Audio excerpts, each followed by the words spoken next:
Yes, we are live now.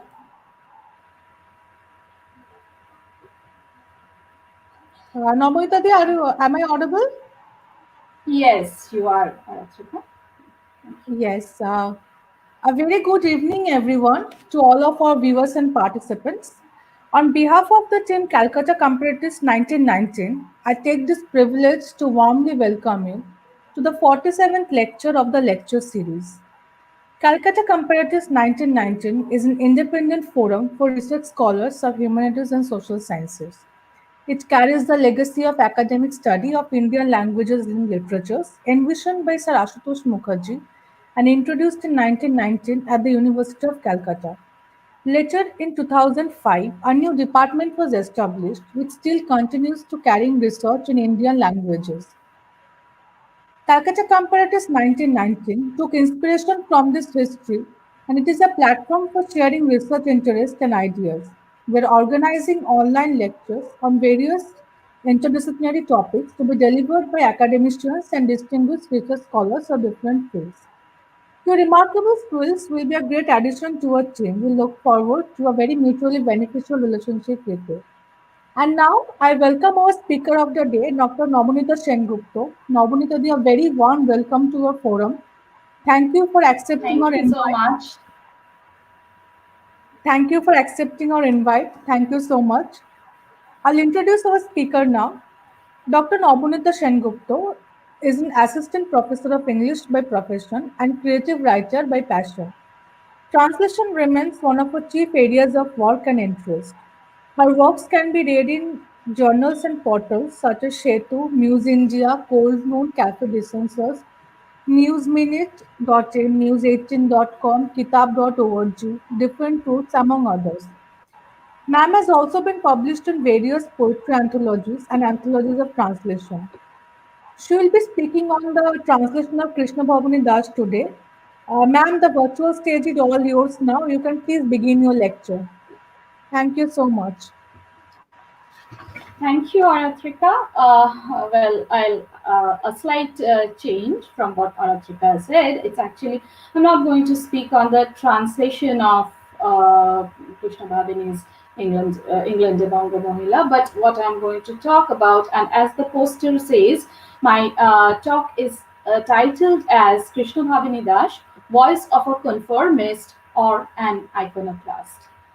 Thank you, Comparatists 1919, for this opportunity, for this platform. Thanks a lot, Aratrika, for inviting me to this forum, and I am extremely honored to be a part of this fabulous lecture series that you people are doing continuously. Well, there's a reason why I chose this particular title of Krishnabhabini Dash, the voice of a conformist or an iconoclast, choosing to highlight the dialectical perspectives that have become a part very much of the 19th century Bengali society. If we look at the 19th century Bengal, we can find that there is a constant tussle, there's a constant negotiation between the tradition and the modernity, the tradition that they are trying to preserve and the modernity that they are trying to embrace, that they are trying to bring into their own culture. Now, even Partha Chatterjee talks about this dialectics that we find in his essays. He talks about this dialectics that we find in the 19th century Bengal, and he says that in the context of social revolution, in the context of women's uh, uh, emancipation, the drive for women's emancipation that starts in the 19th century, it says that often at times the old form of patriarchy led to another new form of patriarchy, and which is how this tussle between the tradition and modernity gets reflected again and again. And that is something that we find even in the life of this extremely remarkable 19th century woman, Krishna Bhavini Das. That is one aspect that I want to highlight in today's talk, in today's talk, and focus on the two kinds of persona that we find emerging from the life of this woman. Now, it's when we look at a historical event, or when we are looking at a person who's separated from us in terms of time and space, our view of that past is through various social or political or cultural lenses, the lenses that we have earned through our education, through our learning, through our experiences, and that helps us to obtain an objective view, and gives a distance in order to look at the person or the event objectively. But at the same time, it lacks the spontaneity that we generally find in the contemporary.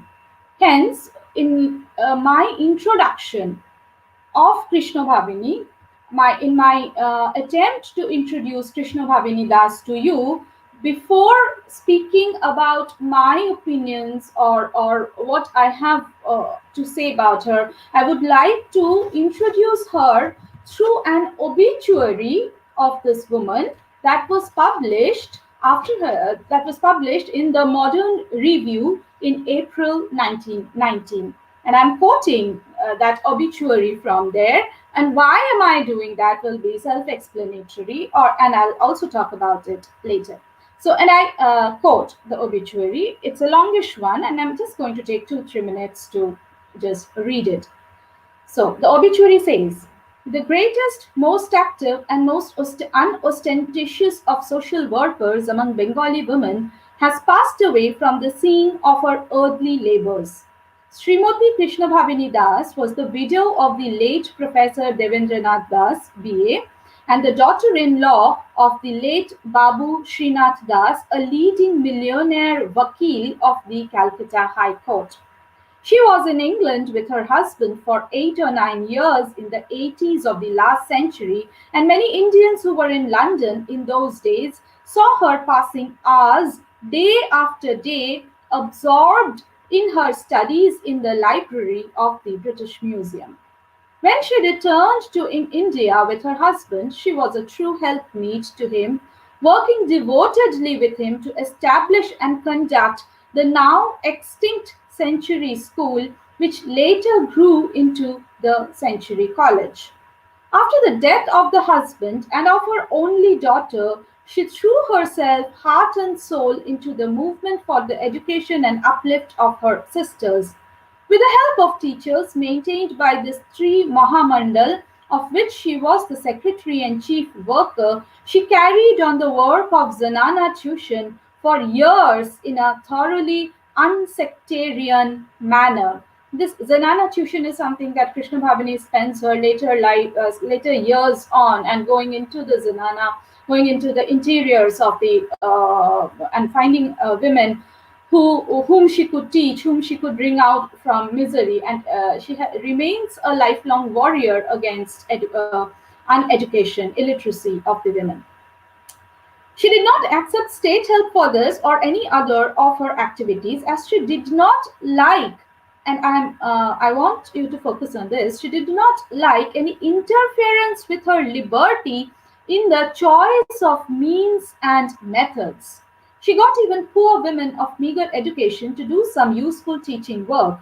She also maintained a school for girls with a hostel attached, where she brought up, among others, some girls from very poor families who could not pay their way. Many orphans were maintained by her. She also conducted a rescue home. Though she had been in England for about a decade and was an educated lady, she was not in the least anglicized or Eurasianized. Neither from her dress nor from her speech or manners could it be guessed that she was other than an ordinary Pardanashin Hindu lady. With a selfless, pure, and unostentatious devotion of the typical Hindu widow, she combined the method, the energy, and the spirit of active social service of the West. She was a Bengali writer of repute in prose and verse. Her prose style bore the stamp of individuality.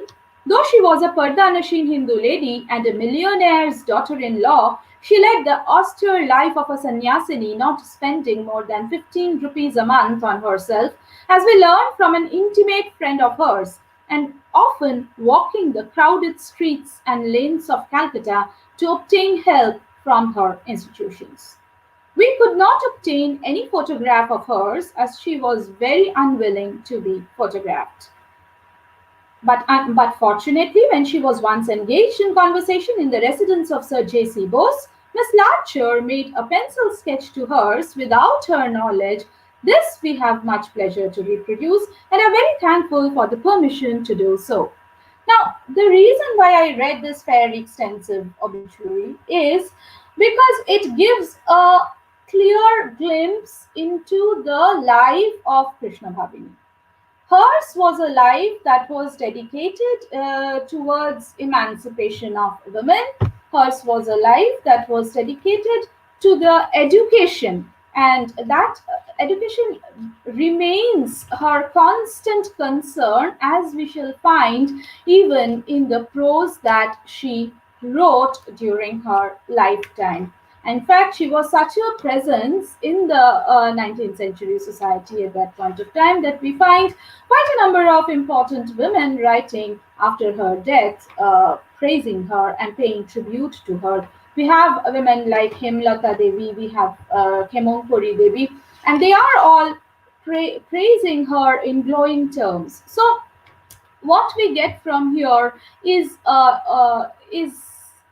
a contemporary view, a contemporary response towards Krishna Bhavini Das, who was a woman who was born in a Hindu family and was married into a quite fairly influential and fairly rich family, which the obituary also says, and that is where she gains her after marriage actually is where she gains her education, because she was born at a time when education for women was not an easily available option. Like, if we look at the trajectory of Krishna Bhavini's life, she was born in 1864 in a village in Beharampur, and she was the only child of an educated Bengali Brahmin and had received elementary education in her village.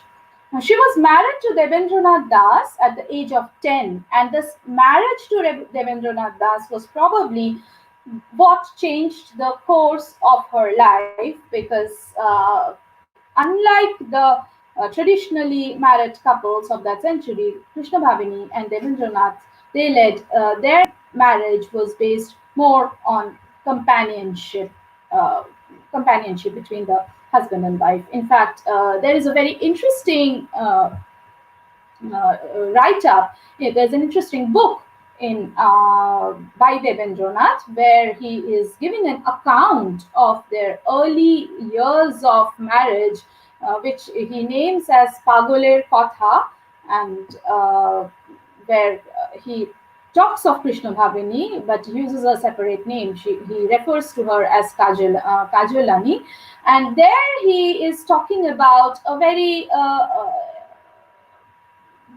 of the early phase of their married life, and from there it becomes evident how unlike it was from the traditional 19th century couples that live that we otherwise get to see.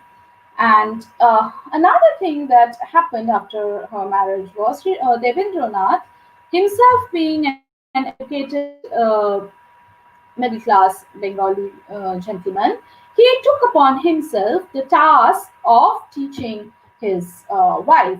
He took upon himself the onus of educating his wife, and that is and he spends a lot of time in teaching her. Now, Krishna Bhavini was a woman who was extremely mental. She had a very strong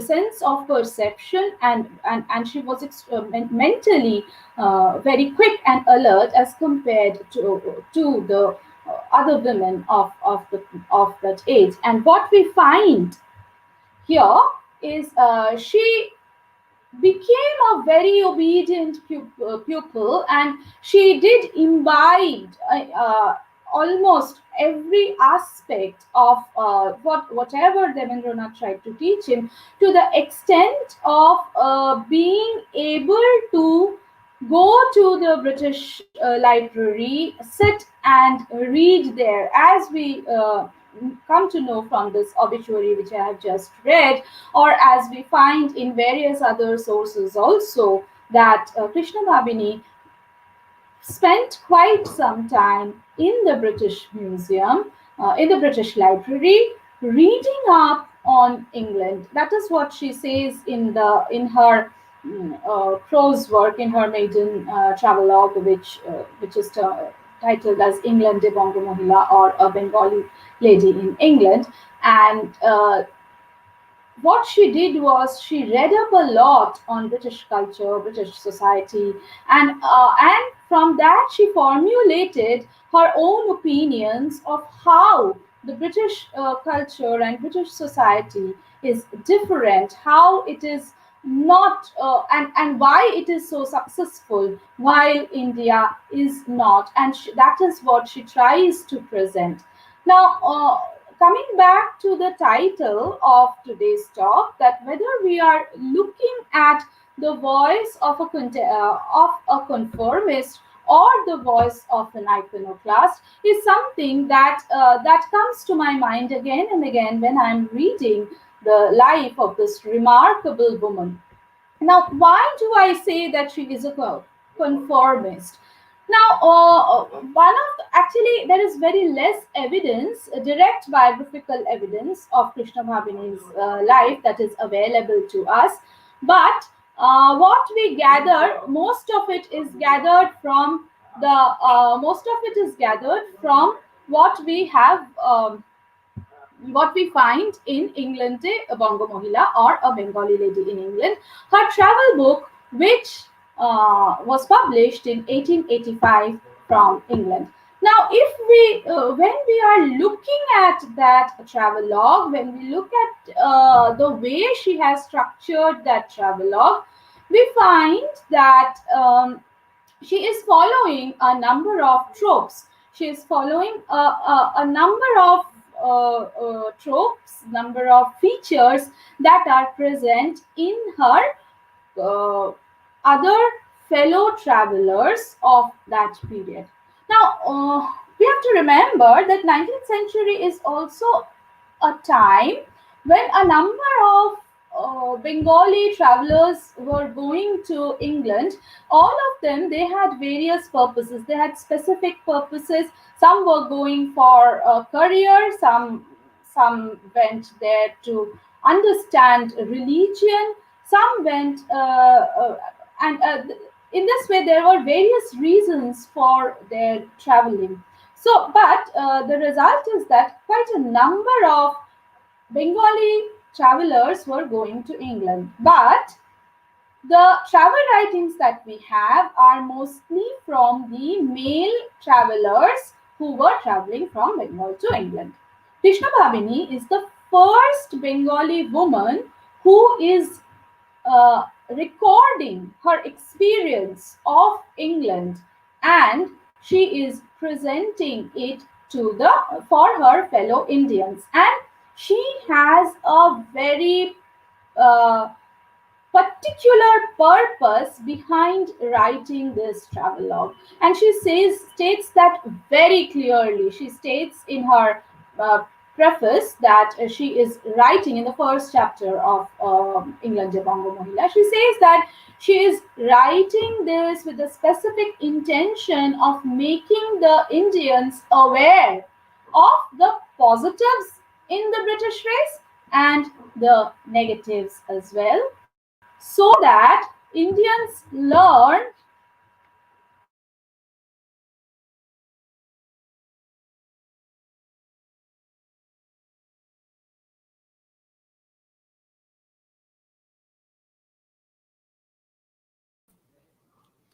Nabanita Di, can you hear us?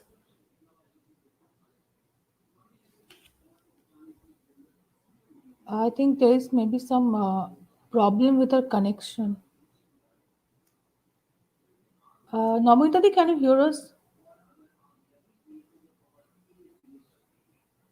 Am I audible now? Yeah, audible now. Yes, yes. Please start. Yeah, Yeah.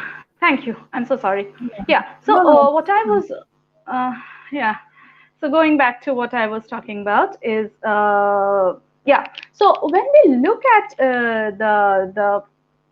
um, the travelogue, we find that she is following certain tropes that was followed by the Bengali men travelers who had been traveling before her. Now, what are these tropes and why do we see her following that? We have to remember that she is the first Bengali woman who's been going there, and she does not have actually any model of women travel writing to follow per se. Okay, so the trope that she follows is one which is by the Bengali males going there, and secondly, another thing that she follows very closely is Taine's book on England, where Taine, the French philosopher, has been talking about his visit to England, and that is another text that she is following very closely. Now, so what is it that is in common that we find between Krishnabhabini and the other male travelers of that period? Now, if we look at her travel writing, we find that she talks about the sea voyage, the city of London, alcoholism, education, British British race as rulers, as the ruling race, and Victoria. Now, if we, there are many other things that she talks about as well, but these are some of the topics that we find commonly covered by the male travelers of her period as well. Now, why am I constantly talking about this?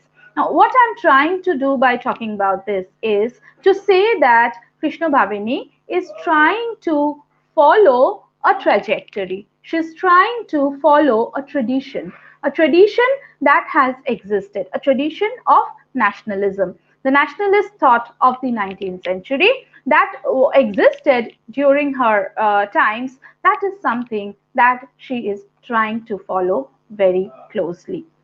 Now, following this 19th century tendency of Anglophilia that we find in Bengali 19th century Bengal, early phase of the nationalism, we find Krishna Bhavini in exaggerated praise of the British race at a number of places. The exaggeration becomes extremely evident when we look at Krishna Bhabini talking about women's education in England. And it seems as if everything is perfectly fine, everything is going on very well with women's education in England. While if we look at the feminist history, if we look at the women's history, we understand that that is not the case. In fact, actually, 1850s is the time when the first wave of feminism is striking Europe, and Krishna Bhavini is going at a time when there is a lot of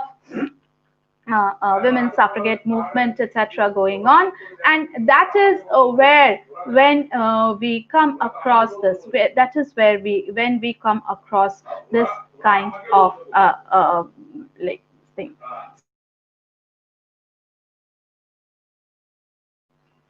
Uh, so uh, now, so this is the trope that we are finding constantly happening in Krishna Bhavini's work. Another thing that we find, which is similar to the Anglophilic presence, is Krishna Bhavini's example is Krishna Bhavini's talking of Taine. Sorry, Krishna Bhavini's just a minute. Krishna Bhavini's praise of Victoria. Okay. If we look at 19th century Bengal newspapers, reports, etc., we see that there has been a lot of reports that come out of how Victoria is the mother figure, how she is the mother. How the empress is the mother figure, and the Indians are her children, and that is the kind of uh, attitude that we see Krishnabhabini reflecting in her chapter on Victoria and her family. And that is how she titles it, Rani Victoria Otar Songshar, or Queen Victoria and her family. So that is the kind of thing that is very much present in Krishnabhavini, and her attitude towards women's education as well. When she talks about women's education, when she talks about women's emancipation, we understand, we see often and often that she is talking about how women should be educated to become better mothers, to become better wives, how women are the sole purpose of women, the main purpose of women is home, is as a homemaker, and it's only the widows and it's only the unmarried, the spinsters, who can therefore go and work and earn a livelihood, and they are praised for that because otherwise the primary duty of the married women is actually in running her family, in giving birth to children. As Shimunti Sen had pointed out in her travels to Europe, she says that Krishnabhabini clearly resided with her co-travelers in the space constitutive of the nation. Her travel account is cast in the usual frame that separates the backward East from the progressive West and engages with all the stock-in-trade nationalist question. So this is what I've been trying to focus on by talking about the various aspects of Krishnabhabini's book, England de Bongo Mohila, where she is actually negotiating with the existing tropes of nationalism, and often we find her to be becoming a part of the new patriarchal structure which glorifies motherhood, which glorifies woman as a part of the family and denies her agency in the similar way as is done in the old patriarchal system, where so in both the systems we see actually that the woman is being denied the right to speak her own mind, to earn her own career, and to be her own self. Now, but at the same time, though she is a conformist in this sense, we have to remember that this conformism is also her means of negotiating with the society, with the world, because for a woman in 19th century Bengal, it was extremely difficult to think or conceptualize the role of women, or the concept of womanhood in the way that is present, that is possible in the modern day society. The her glorification of a woman, the way she is trying to make the way she praises and thinks that everything is excellent in England, everything is excellent in the West, and women there have a very beautiful, very important position in the society, becomes very evident from a poem that becomes a part of England de Bongo Mohila. And I'll just read a few lines from that, where she is exhorting the Indian women to break their own barriers and to follow the kind of life that these Western women are leading. And she says, "Come, sisters, let's break out of prisons, or counsel our dear brothers to untie the fetters that bind the Bengali woman's feet. Come and see the freedom enjoyed by British, French, and German women, spirited and cheerful in their hearts. They have no reason for humiliating tears." So this is something which is to the point of almost being naive, and naive to the point of thinking that everything is excellent, everything is very good in the West, and it's only in Bengal, it's only in India that women are suffering. And throughout the text, actually, we find such examples coming up again and again and again in Krishnabhabini's talk of women's education in England. And she is and she says, in Europe, wherever I go, I find women equal to men. Contrarily, in unfortunate India, her place lie at the feet of men. So she is talking of two extremes, that everything is good in West, everything is bad in here. Not everything. She does not say everything is good in West. There are a number of places where she is criticizing the kind of life that women lead there, the kind of life the British lead there. She's particularly critical about the colonial aspect of the British race. But when it comes to talking of freedom, when it comes to talking of the kind of education that women get there we find a naive exaggeration in terms of uh, comparison between India and England. Another thing that is very much in following of the tradition is the concept of shotitva, satitva or chastity, as she talks of. And following the tradition, she too says that satitva is the most important aspect of women's life. And she says, and I quote from her book, uh, that Indian women are famous throughout the world for their satitva.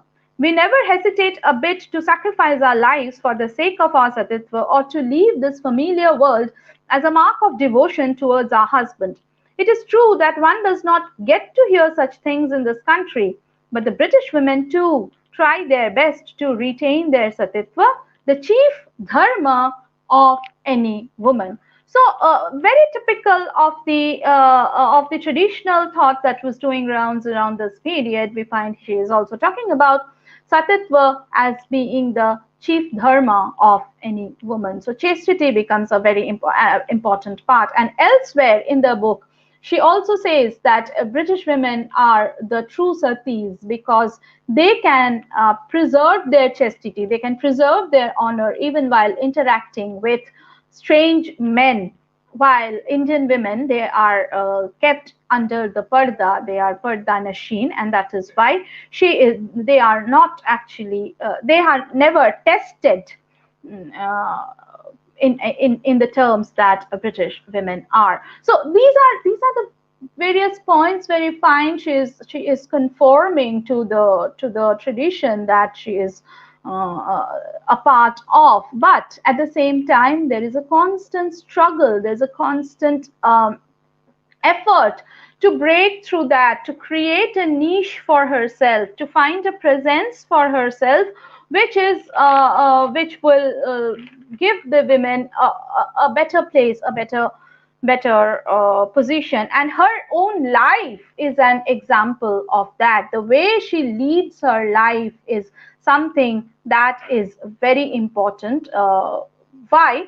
Because we have to remember that she comes from an Orthodox family. If we look at Orthodox Hindu family, and if we look at the women who've been going to England before her, we have Ganodanandini Devi, we have other Brahmo women. So most of the women who are going to England before her, they have an affiliation with either they belong to this extremely liberated Tagore family, or they have some Brahmo connection. So Krishnabhabini also becomes one of the first Hindu women to travel to England, and that in itself is a big leap, because she knows that by traveling to England, what she'll be doing is she's leaving the protection, the security that society offers, because the concept of crossing the Kala Pani and you lose your religion, you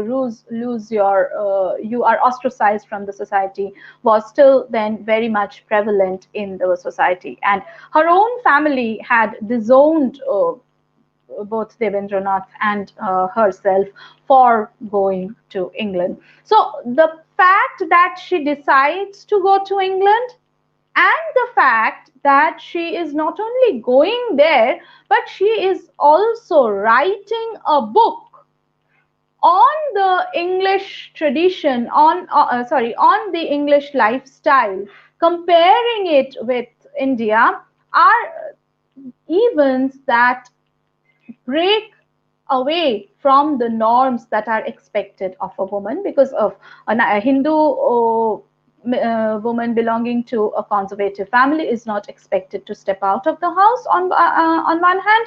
Secondly, the fact that she is publishing her work means that she is creating a space for herself in the public domain. So even though in terms of writing, we find that she is conforming to certain ideological positions of her times, through her work, through her actions in her life, we find a lady who knows what she wants and devises ways to get to that, to find that place for her. Another thing that has happened when she is going to England is that she has to leave her daughter and go.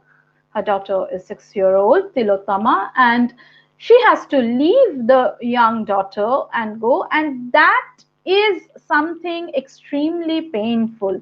Krishnabhabini's motherhood is challenged, and she has to go undergo a lot of pain in separation, because there is a lot of uncertainties involved. And when she writes about her voyage to England, when she is traveling to England, she says that she does not know when they are going to return. She does not know what the future holds for her. Now, the question arises that why did she have to leave her daughter and go? Because Ganodanandini, who went before her, she had been a Bengali woman who has traveled alone with her children to to go to her husband, who was at that time in England. If we look at the women travelers of this period, we find that all of them had always had a male chaperone or a male relative accompanying them. But in case of Canada Nandini, we find that she is one woman who is going there alone with her children to stay there. So it's not that it was impossible to go there with her daughter, or that it was not accepted, or it had not happened before. But in her case, there was a difference, because Ganodanandini had the support of the backing of her family. In Krishnabhabini's case, it was not there. Also, there were a lot of economic constraints, because Debendranath, because of the age factor, he could not be a part of the civil services or be a part or clear the law exam for which he had gone to England. So there was a lot of uncertainties in terms of earning. Debendranath, at that point of time, he was giving tutorials to Indians who were aspiring to be civil servants there. At the same time, he was also tutoring the British. He was teaching the British about the Indian ways of life.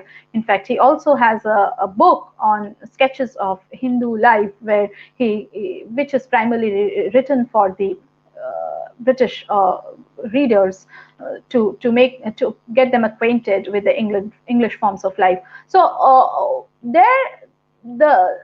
their earnings, or the source of income, was not defined when they were embarking on that voyage. So economic constraint might have been one of the factors that that made them decide to leave the child back and go. But apart from there were other compulsive factors as well. There was this Srinath Das, that is her father-in-law, was strictly against their going to England, and he had constantly been a deterrent in their going to England and settling there, because he did not. There was this threat of being ostracized from the family. So taking the daughter there would have also jeopardized her life, or that's what they felt.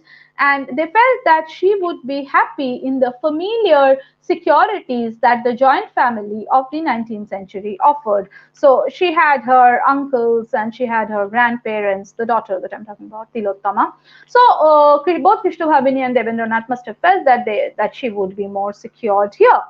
Now, but what happened, unfortunately, is the daughter was married off early at the age of 9, because Devendranath uh, wanted the punya of doing the Gauri Dan, that is marrying the girl before she reaches puberty, uh, when she is still considered to be a part of Gauri, the goddess Durga. And that became the beginning of a very tragic life that Tilottama had to lead.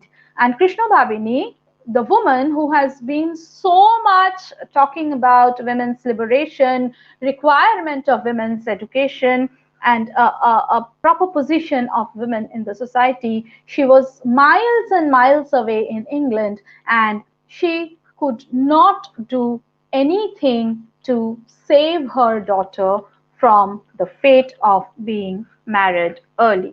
Now, that is something that pains her constantly, and that is her going to England is also the beginning of a lifelong rift between Krishnabhabini and her daughter, because the mother and daughter is then reunited only when they return and the daughter is at her deathbed, because of a very very bad marriage, from where and a marriage which had miserably failed, and she was both emotionally and physically broken. Now, so leaving the daughter and going there is something that goes against the nationalistic conception of the role of the mother, and which we all find Krishnabhabini also talking at a number of places, where she glorifies motherhood and says that the chief occupation of the woman as a mother is to bring up her children properly. And this going away and this leaving the daughter and going to England uh, is something that she does, and that is legitimized. Her going to England is legitimized in the legacy of Sita, who accompanies her husband along when he is exiled. And so we see that again there is this bringing into force the tradition or the religion, in order to vouchsafe for something, in order to justify something that she felt she must go. So while there was this apparent reason that she wanted to go with her to keep company of her husband, which was the primary duty of a woman, there was also this extreme desire to see England, so to see the land of freedom, which we find she talks about that in the first poem, and she talks of England as the land of freedom, or the country where she as in freedom resides, and this is how she also wants to serve her motherland. So she takes this extremely difficult decision, and but at the same time an iconoclast decision of breaking through the concept of motherhood and leaving the daughter and going in order to uh, satiate her desire to see freedom and the desire to work for her motherland, because she felt that by going and understanding England, she could understand what made that race so superior. And that is something that she keeps on saying again and again and again, that that is something that that is important to her, that she understand that why England is what she is, why England is so successful, while at the same time Indians are not. But interestingly, what we see is that she is not this. When she is talking of England, there is a complete dissociation between her personal self and uh, her authorly self, and the I, which the I that Krishnabhabini is, completely goes in the background, and the text that she produces is something where she is talking where she is concerned only about Mother India, only about her sisters here, and about the women, the difficult lives of the women. It is as if she has become a part of the greater sisterhood, the solidarity with women, and that dissolves the personal I from Krishnabhabini. But at the same time, I also think that this complete negation of the I that we see in Krishnabhabini is also her way of dealing with the grief that she has to constantly face because of leaving her daughter. Because if we look at a poetry anthology that is published much later, we see that she is actually um, talking about the loss. She's actually talking about the kind of uh, mm, the kind of loss that she has faced, or how much she is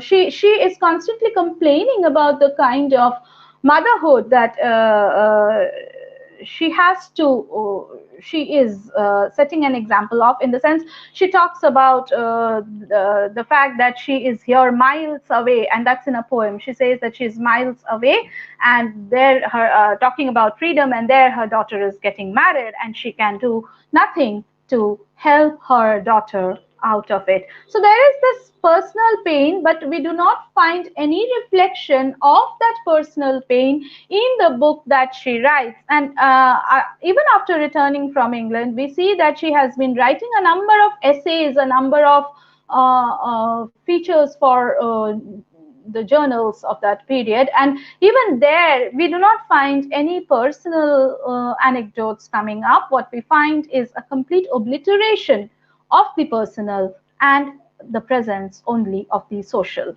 Now, this at the same time is something which goes against the 19th century or the traditional conception of women, because women's writing were considered to be extremely subjective. In fact, that was one of the biggest criticisms against women of that period, where it was said that women's writings were not considered serious enough because they were extremely personal in their writings. But when we look at Krishnabhabini, we find a complete new kind of a writing where she is not talking about the self, but and she has completely obliterated the self from the public view, and what is present is a very strong nationalist and a concern. I cannot say a feminist concern, but definitely a concern for women. Another thing that is very particular about Krishnabhabini is, here we find a woman who is talking about industries. She talks about the industries. She talks about the way the British capitalists have been, and she uses this phrase, sucking the blood of the colonies, and she presents the British as an extremely cruel. The Britishes are people who are sucking away the life force, sucking the life force of her country, and she is launches into an extremely critical commentary of how they are drawing away from various other colonies, other countries, and making themselves richer and fattening themselves on the colonial blood. So here we find that she is a woman who is extremely has extremely bold voice, and unlike the women, or unlike the conception of women, she is not just concerned with women's education or women's life. She is also concerned about industries. She is concerned about the politics. She is concerned about religion, and in fact the book is divided into chapters where she is talking about there is one chapter dedicated to industrialization. There's a chapter dedicated to farming. There's a portion of the book that is dedicated to education, and there she talks in great details about universities, as if any Indian who's willing to go and study in Oxford or Cambridge can just read her book and go and take an admission there. That is how she is structuring that book, and she says that when if you go and take an admission in Oxford, this is the amount that you will have to spend. If you are staying as a paying guest, this is the amount that you will have to spend. So as if her peers or people of her times, they just have a ready handbook with all the details available, and they just have to go, and all the information, required information, is ready. So we have a woman who has such a diverse interest. She is talking in terms of how much money that is spent in making Suez Canal, how much time that is spent in building the canal, who's the engineer. So these are the kind of engagements, critical interests that we do not find present in any other travel writing of that era in such a great detail. Particularly when she is talking about industries, she talks about the Manchester cotton, she talks about the pins that are produced, she talks about the iron factory, and she also gives us a numerical data of how much tons of goods are produced, and how much and she also gives a vivid description of the factories that exist there. Now I'm not it's probably she has secondary sources for these information, but what I'm trying to highlight here is that we have a woman here who breaks away from the traditional concept of what women could write or what women should write, and she creates her own niche, creates her own idea of what her book should contain. And though she follows the tropes that are followed by her peers, she does not follow or she is not following them blindly, but is bold enough to incorporate things that traditionally are never associated with women. So and she is extremely critical too of the British race. She is not scared, and remember the book is published in 1885, and she returns from England in 1890s, near around 1890s, and so even after the book was published, she was there. Of course, the book is written in Bangla, not accessible to the readers of the English language. Even then, it is a bold step in on the part of a woman, where she is so unhesitatingly critical about what the British were doing, or about the negative aspects of British. And she says that as well. She says that in this book, I'm going to present to you both the negative and the positive aspects of the British race, and it is up to you to think what you are going to take and what you are going to leave. So when we see uh, England Bongo Mohila, or a Bengali lady in England, when we read the book, what we find is actually a woman who is very sure of her understanding, who has a diverse interest, who does not, who is equally interested in presenting the structure of British Parliament, and in the same way equally interested and looking at the kind of dresses the British women wear. So we find a mix and match of concern in her. That is something extremely unique, and that is where I think she breaks away from tradition. She breaks away from the conception of women's writing, that what women could write, what women should write,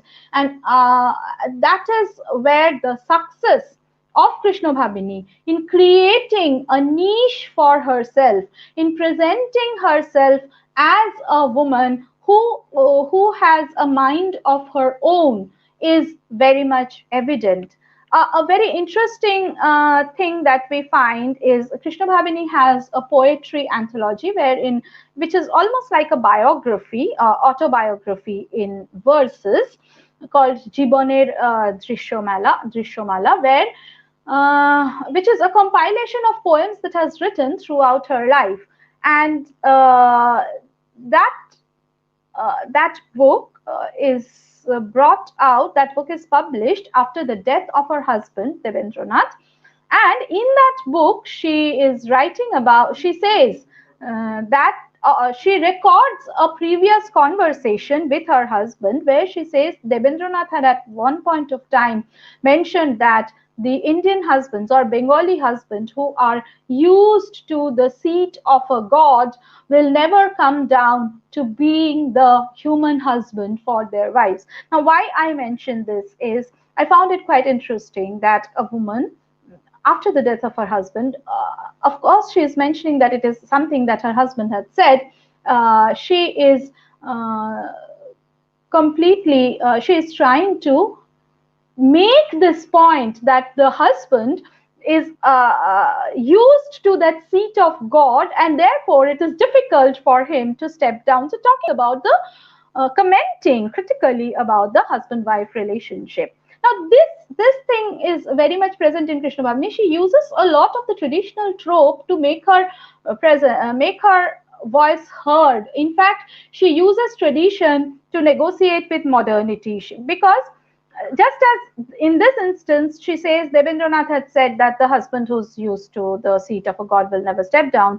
At the beginning of the book, England Bongo Mohila, in the preface, she again says that the entire book has been read by her husband, and she is thankful to him for the critical comments. Now, we do not know what we actually get here is that she is saying, or she is using the fact, or she's deliberately letting it be known that the husband has read it, so it has passed through one level of male readership. So this is a trope that she constantly uses again and again. We find that she wears Western clothes when she goes to England, and she says that I'm wearing it because my husband wants me to wear it. After the death of her husband, she goes back to the traditional garb of widow, just wrapping around that coarse cloth around her body, walking barefoot. But irrespective of her attire, what remains constant is the work that she does. She continues with her mission of continuing women's education. She continues with her writings, And in fact, that is the time when she is even more active in bringing out women from the zanana, in giving women and going into the Andor Mahal, the interiors of the house, in so that the women get education.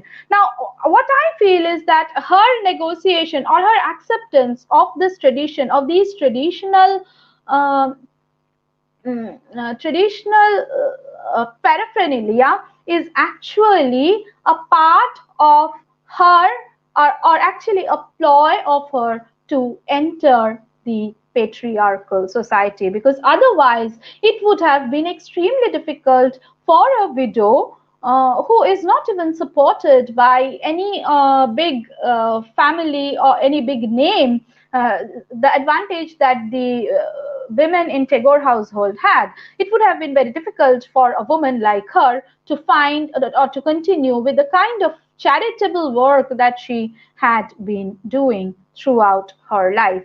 So when I talk of the negotiation between conformity and modernity, or breaking through the tradition, what I find is Krishnabhabini, like quite a number of other 19th century figures as well, is using the conformity, is using her conformist persona to break through the barriers, to negotiate with the constant obstacles that patriarchy keeps on presenting, keeps on placing in her way. So here we have a voice which is a voice of her own, but the voice that is also not negating the tradition completely.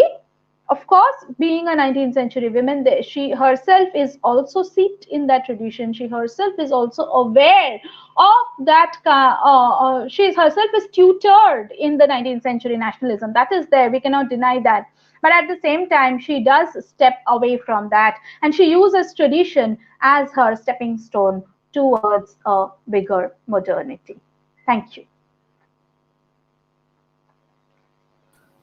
Thank you, Nabanita Di. Thank you so much for this fabulous lecture.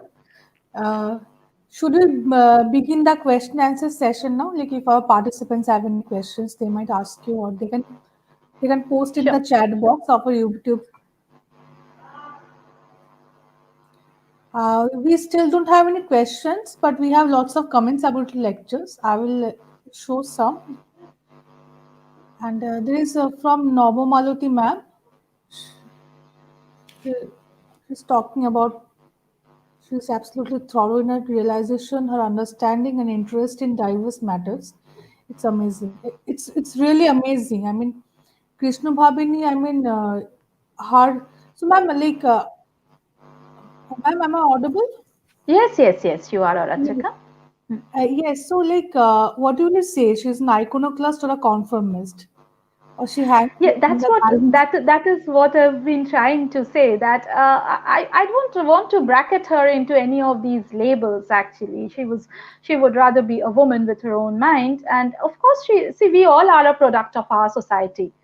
There Yeah. are certain things that we do accept, and we do not even realize unless and until we are dissociated from that society, that is whether that is right or wrong or whatever. So she definitely is a part of that society, because we have to remember that Debendranath did tutor her in the nationalist mode, like the education that she received from Debendranath was actually in the lines of the contemporary 19th century nationalist concerns. So definitely there was there motherhood, definitely must have been important for her, but that was not as so important as to bind her to home.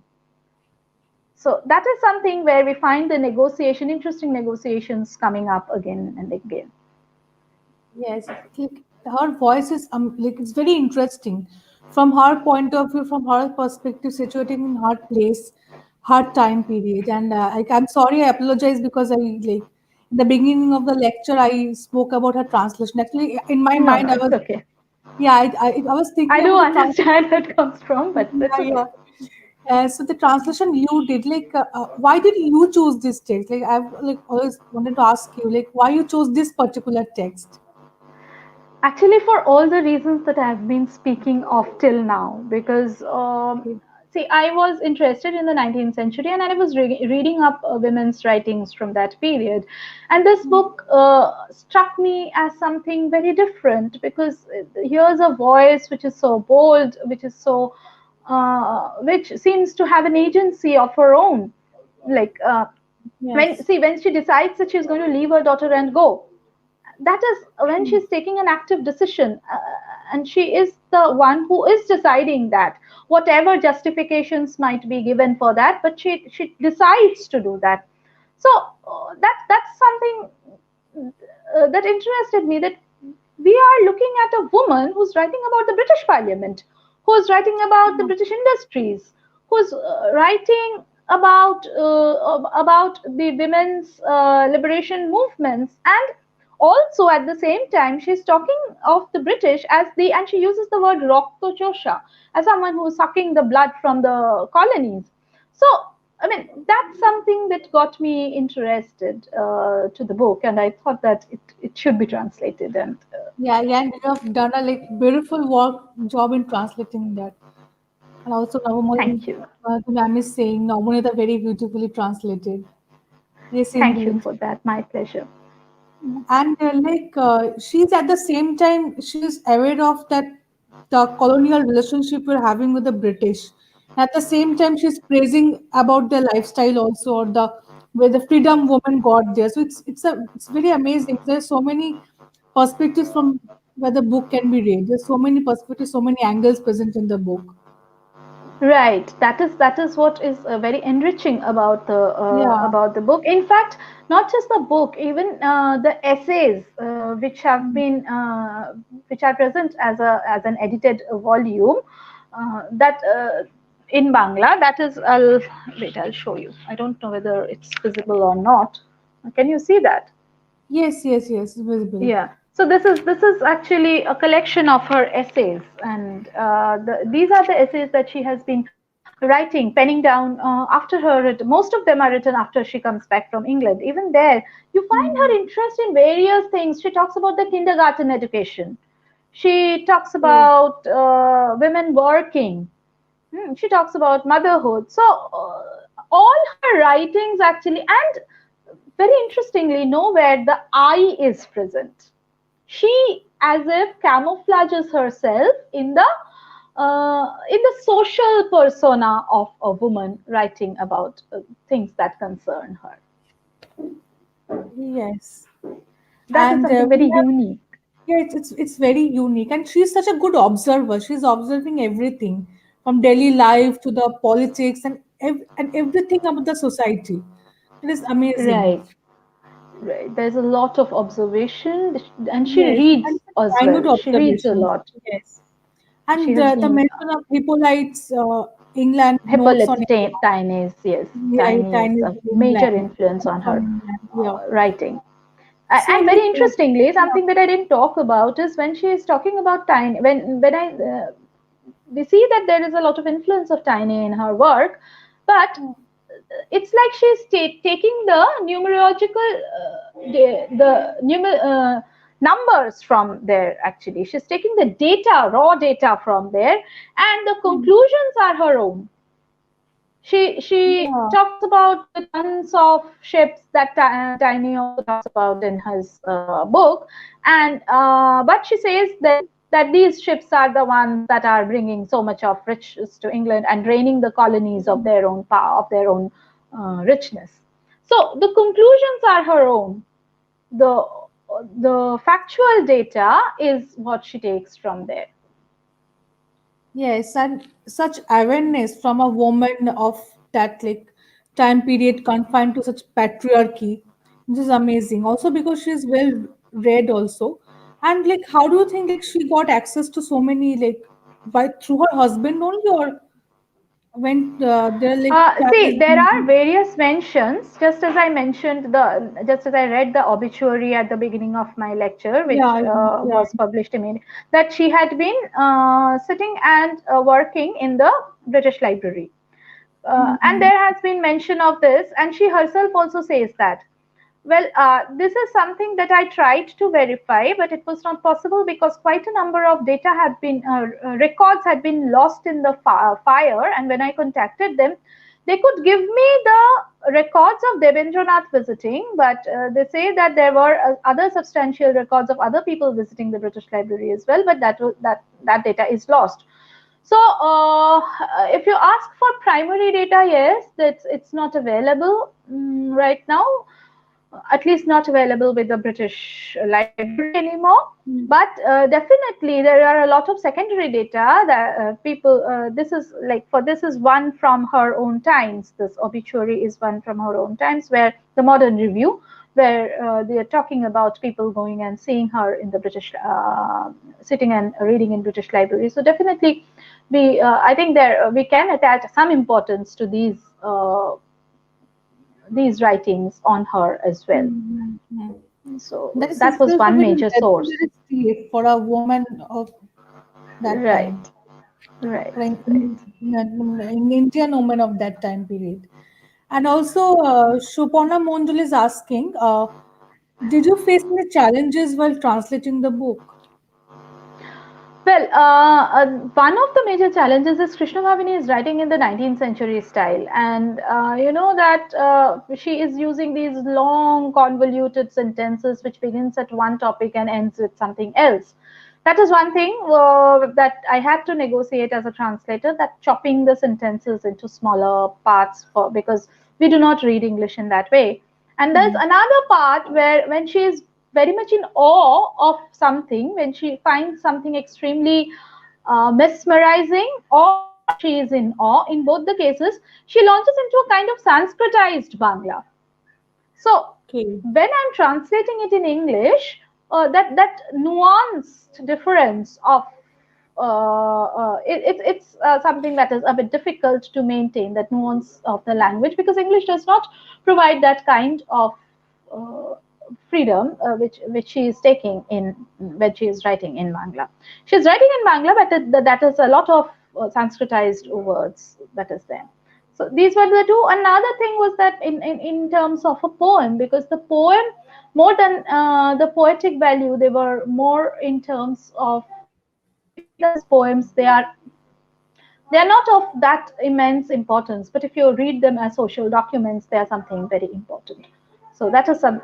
These are the three places which required certain interventions as a translator. Okay. Thank you so much, Nabanita Di. And also, we have another question from Nabanita ma'am. Are you translating Nirbachita Prabandho, the one you just showed? Well, I've not done yet, but I don't know. Maybe sometime definitely in mind. Mm, I have not started doing that yet. Okay. So, Nirbachita Prabandho also has like the same kind of essence that because we haven't read it, many of us. So, like the we have in England, the Bongo. Nirvachita Prabandho is actually, yes, England. Actually, most of the concerns of England de Bongo Mohila gets Hmm. reflected in Nirvachita Prabandho, because this is something Okay. that she is writing after her trip to England, after she returns from England. Most of the essays are there on that. And if you look at the topics, most of them concern areas that she has already touched upon. So, Hmm. like when she's selecting one particular topic, she's going into greater details. Like there's an essay called Strilok or Purush, that is woman and man. And then there is an essay, as I told you, called The Kindergarten. So these are certain things that she is talking about. Then there is this Kajer Striloker Kaj o Kajer Mahatto, that is the work of a woman and the importance of that of her work. So these are kind of things. Then there's another essay called Shadhino Paradhin Nari Jiban, the like free Hmm. and bonded lives of women. Okay. So these are certain concerns that we find coming up in this collection, in this anthology. But of course, these are things that she has, if not dealt in detail, she has definitely touched upon in writing England de Bongo Mohila, which is why probably this is one work which is more popular with readers than Nirbachita Prabandha, because quite a lot of issues are repeated here. Yes, and like at one point in, I think in the education part, she's also talking about the Chinese education system, and it's fascinating Yes, to yes, read yes. that from a 19th century woman of Bengal. It's very fascinating. She's Yes, so she like does. well And aware of everything, Chinese education system, the German system, how it's different from the English she's system. constantly and she's also talking about how women and are different in different European countries. In fact, this I find that when she is writing about these when she is describing the voyage, she describes of these German Italian women and how they are more similar to the Indian women than the British women are. And in doing that, she is breaking through the Western homogeneity, that conception of that homogeneous West and the superior West, and she's breaking Yeah. through that. She's saying that even there are differences. It's not the kind of face that you are presenting, that white male European supremacy. So she's doing away with the binaries at certain levels. Yes, that's absolutely true. And also, like from a very formalist point of view, like if I'm like talking of from a very literary point of view, so is it more a the genre? Like, is it more a travelogue, or you can say it's more of feminist writing, or the genres blend together?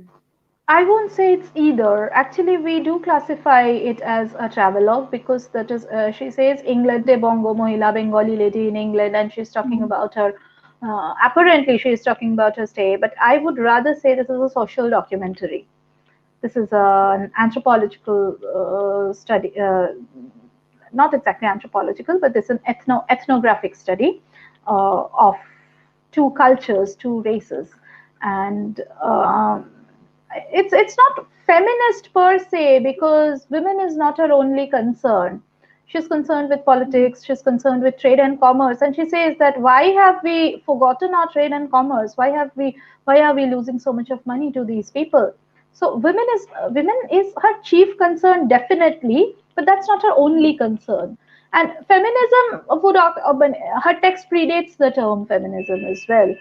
So Mhm. in that way, there's definitely concern about women, but I'm more interested in the fact that there is also concern about other things that women are not associated with it. Women are never associated with trade and commerce. Women are never associated with parliamentary structures and how they are Mhm. elected, how the elections are held. So it's more than a travelogue.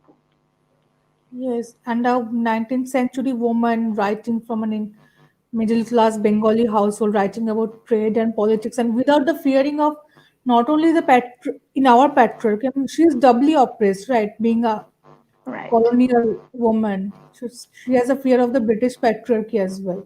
So, like, how is it Yes. now received in the Western academia, or maybe in Britain? How is it received in Britain? How it was received or That not? is, I'm sorry, but that is some thing that I'm not yet aware of because I do not know whether the book, how much of the book is now read in the current academia in beyond India. But I do know that this was a part of certain academic work in certain Indian universities, definitely. But I'm sorry, I'm not in a position to answer this question from you because I'm not very much aware of the response, Okay.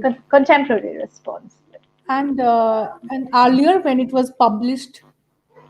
See, this was published in firstly, this was published in Bengali, and Mm. but there is a mention in Chitra Dev's work that this book has been banned by the British. But again, once again, I do not have a primary source confirmation of that, Okay. so that is one thing. Yeah, But I there is think definitely a mention that yeah, the I book read had this. been I banned. think in your writing only. Maybe I Yes, that it was yes, maybe yes. banned in England, I guess. Not no no here in India. In India, okay, in India. Yes, yes. It came under the list of banned books, but then that's what I'm saying that I am not, I haven't, I could not get it confirmed from the list of banned books that comes out in the Gazette. So that's one thing that needs to be. Okay. But still, nonetheless, I mean, it's a very important document, both in literature, in social sciences, and in non-academia as well. It is. which should be read Yes, by it is a. many, like everyone. It's very amazing. Thank And you now for that this. we have your translation, maybe we'll there are many more readers as well. You can Hope read so. a much wider level. Much wider level, yes, because I feel that this is a book that has got to Yes, contribute in terms of both women's studies, 19th century studies, post-colonial studies.